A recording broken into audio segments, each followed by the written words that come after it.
So what's up, everybody? Man, it's DJ. I wanted to just get out here and give everybody some content and just it's Sunday. I'm feeling good. I want to be able to get some stuff out, put some positive energy out. So man, I came up with this Hoops to Housing movement in February. I was at the 10X Growth Con, and I was listening to Ty Lopez, listening to Grant Cardone, listening to Steve Harvey, all of these people who acquired all of that wealth. They work really hard. But me, man, I've been passionate about real estate, and that's how I knew that I was gonna acquire most of my wealth. So I was just sitting in my chair, and I was just listening to Ty Lopez. Like, whenever he have an idea, he launch it within 14 days. That's just something that he does. And once I heard that, I was like, all right, I gotta launch whatever I'm thinking of in here. I gotta come up with something. That's how I am.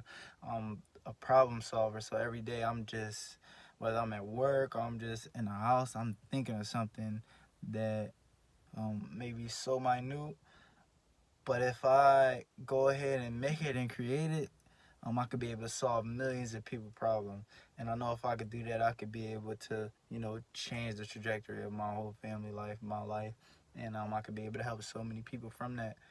So I was listening to him, and I was thinking, like, man, I'm so passionate about real estate, and this has been something that I really, really been studying since 2016. And I was like, man, like, I really went from hoops to housing. And I don't know if I said it out loud. My girl was sitting there, Jameer, shout out to Hughes Housing, and Abdul. They both were there with me, two of my good friends who basically on the same path as me. Like, we all went from hoops to housing. So us all three there, I mean, it wasn't a coincidence. We were just thinking. And I just thought of that. I don't know if I said it out loud, but I know I got back to our hotel, and I said it to my girl, and she was like, "Oh, like, I don't think she even really, you know, um, heard me." But whatever. Long story short, I came up with it, and I went out and I formed a business, got my LLC, and I did that shortly after, and from there I just been thinking about how I could be able to use this platform to be able to help people, because I journal in my book um, for almost a year now that I'm going to be able to help billions of people from my platform achieve financial freedom. And that's something that I'm passionate about, and that's something that I genuinely believe that I'm going to be able to help billions of people do that. And I know if I'm able to help billions of people achieve financial freedom, I already know what that's going to mean for me, what that's going to mean for my family, what that's going to mean for my son, his grandkids, and their kids, and so on. So I'm just thinking about my legacy, and I know I'm going to be able to do that through helping others.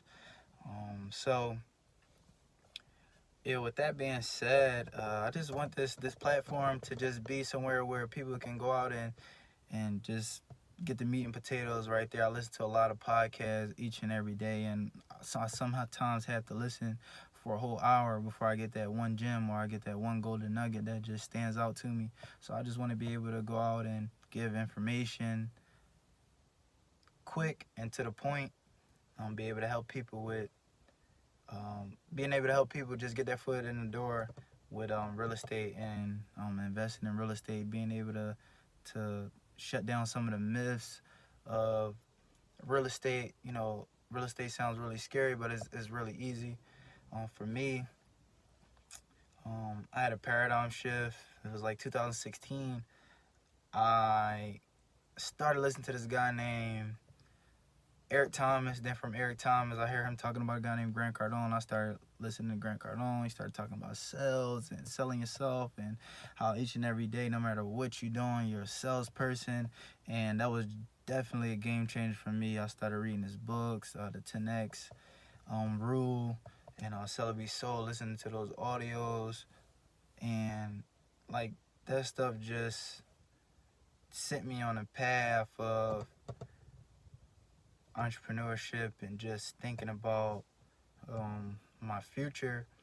Even as a kid, I could even just go back to college. I always been an entrepreneur. Even before I knew what an entrepreneur was, I remember having an idea, talking about it in high school of no lack, and I would always talk about that. And then I went, and I'm like, man, I got a lot of people that's following me in my city.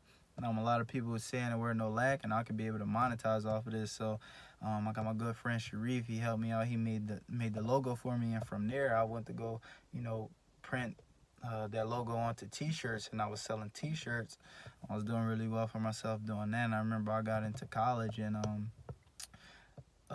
they basically told me that I couldn't do it, but they thought that I was going ahead, and I was basically having some selling shirts for someone else, but they didn't really know I was taking like my rent checks, and I was taking like my financial aid, and I was going back home and making it. I even lied and said like, yeah, my mom helping me, but my mom didn't help me at all. I don't know why I even said that, but I just was I don't know, man. I guess I was scared at the time because they were telling me like, oh, you were going to be ineligible, you weren't going to be able to play basketball. So I always been an entrepreneur, and I always been thinking about my future and just thinking about life after basketball. And like I always knew that pursuing basketball was definitely going to be something that was going to pay me a lot of money, but I always knew that I was going to acquire a lot of money at a young age. And once my knee blow, or once my career was over, I know that the average NBA player only has like a career of 2 to 3 years, something like that statistic. But I just thought like, man, I'm gonna be young, I'm gonna be playing overseas, and like at the end of the day, I'm gonna have a lot of money and be able to take care of my family. But am I really gonna know them? I'm gonna be so far in Europe, and my family gonna be here. That was just gonna be too much stress, because you got to think about it. Like as a professional, your life is like consuming everybody in your family, everything that you do. You gotta move from team to team, and you gotta move your family with you. I mean, if that's something that they want to do. But like for me, I just thought about it like, man, if I can really hone into this real estate, I'll be able to acquire these assets that'll produce income and help me live the same lifestyle that I wanted to live growing up as a kid, the same lifestyle that I dreamed about. I could go ahead and live that same lifestyle and have somebody else pay for it. Like I know through real estate right now, I'm going to drive any car that I want, and I'm gonna have properties that's gonna pay for that, and somebody else is gonna pay that rent, and they're gonna pay for my car. And I'm gonna have properties that's gonna pay for my vacations. So whenever I want to take a vacation, me and my family, I'm gonna have property that's gonna pay for that. I'm gonna have property that's gonna pay for the house or the condo that I want to live in. And I'm always gonna be generating income while I'm asleep. And with this platform, I just want to be able to give the everyday person, and even, my friends that are entertainers, that are in the NBA and the NFL, just being able to give you that a paradigm shift to be able to just help you.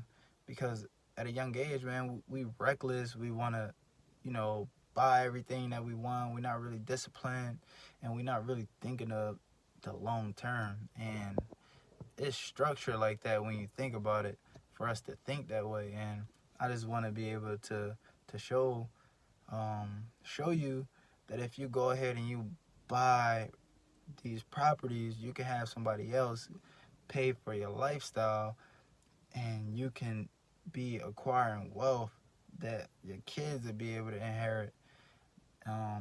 You will have all the time in the world to do whatever you want to do. Nobody be able to go ahead and put you in a box. You won't have to go ahead and work for nobody. Have nobody tell you like, no, you can't miss this game, or you can't miss this day of work, because whatever the case may be. I just want people to know that that's an option, and being able to generate this income through real estate passively is definitely something that's attainable, man. You could go ahead and break generational curses and set your family up, and your kids and your kids' kids and their kids, man. Because the way I think about it is, like, a lot of times, you know, like, it's all about your legacy. And I want my great great great great great grandkids to know that you know, I was the one who put them in the position that they in and solidified their legacy. Man, a lot of people, man, you know, I mean, that might not be important, but I mean, it's something that's important to me, and it's something that I definitely think about. And yeah, man, I just wanted to be able to make a little short video, give people a little bit insight, see what I've been thinking about, and just what I've been doing with this Hoops to Housing movement. So, man, I hope everybody having a blessed Sunday, and everybody is just, you know, enjoying their life. And stay tuned for more content. I want to be dropping more videos on YouTube. Going to get the Twitter going. I'm learning a lot of marketing stuff right now, so be patient with me on the Instagram. But I'm definitely starting to get better with it. So stay tuned for that. And like I said, I hope everybody having a blessed Sunday, man. Enjoy.